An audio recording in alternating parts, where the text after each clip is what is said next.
ដំបូងបងចូលទៅក្នុងSmart Alarm រួចហើយបងចូលទៅក្នុងAdvanced ហើយបងចូលទៅក្នុងAlarm Period នេះ Alarm Period នេះ Custom Alarm នេះហើយបង Custom បងចុចកន្លែង Custom នេះហើយរួចហើយបងចុចម៉ោងដែលបងចង់ដាក់ម៉ោងបងបើកសិនបងដាក់មកពីម៉ោងឧទាហរណ៍ថាបងដាក់ពីម៉ោង8យប់ដល់ម៉ោង5ភ្លឺអញ្ចឹងចន្លោះម៉ោងមួយ period នេះវា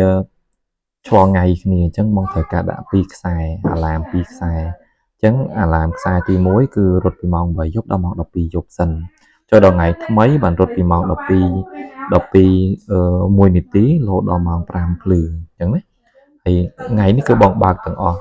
គឺវារងថ្ងៃច័ន្ទដល់ថ្ងៃអាទិត្យបើបងចង់ដកថ្ងៃណាចោលមួយបងដកចេញចេះណាបងដកចេញចេះសារអាទិត្យបានន័យថាវាអត់ដំណើរការទៅលើ schedule ហ្នឹងឯងតែដំណើរការម៉ោងដែលបងដាក់នេះគឺដំណើរការទៅតាមថ្ងៃពណ៌ខៀវដែលបងដាក់នេះហើយ start time ពីម៉ោង8យប់អញ្ចឹងបងអាចយកម៉ោង8យប់គឺម៉ោង PM ម៉ោង8យប់ម៉ោង20ហើយរហូតដល់ម៉ោង12យប់គឺ12 AM នេះអញ្ចឹងណា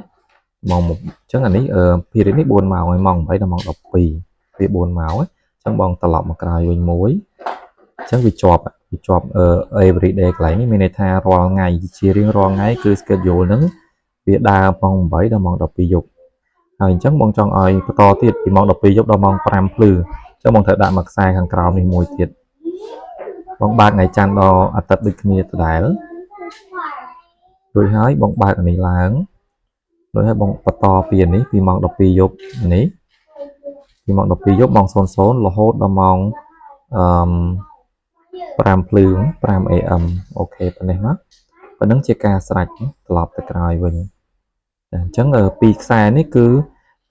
គឺជាពេលវេលាដែលអាឡាមធ្វើការពីម៉ោង8យប់ម៉ោង20លោតដល់ម៉ោង5ភ្លឺ